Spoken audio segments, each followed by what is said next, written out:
There are 4 important steps to damage control: preparation, prevention, assessment, and control. Prevention is keeping your boat ship shape, keeping all your seacocks in good material condition. Preparation is having a damage control kit on board, knowing how to use it, keeping your boat up to date. And assessment is, once you have flooding, is being able to move through your boat quickly and find that flooding, closing your seacocks, locating the flooding. And then the 4th part is control, and that's securing that flooding using whatever you have in your damage control kit. A good kit is all contained in one box, because you don't have time to be looking around for patches and tools and taking them to the scene.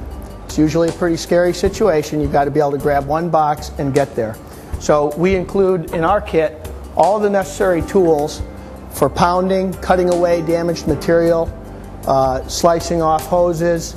We also include a number of important patching materials, and all of our patching materials are water activated.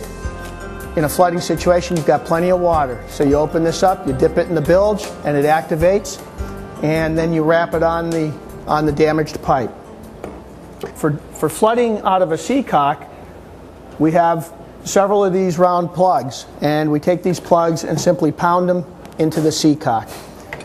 Unfortunately, all flooding doesn't have a nice round hole. It can have a very odd geometry like this, and in this case, we'll use wedges and we'll use oakum, and we'll wrap the oakum around the wedge and pound the wedge into the hole. The oakum expands when it's wet and stops the flooding.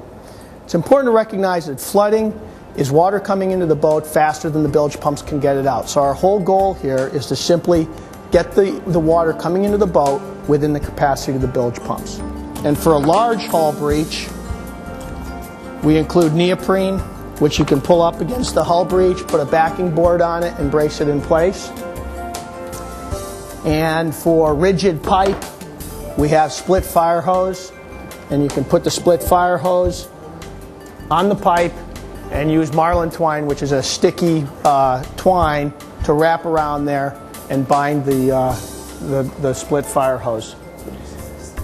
Those are the important ingredients to a damage control kit.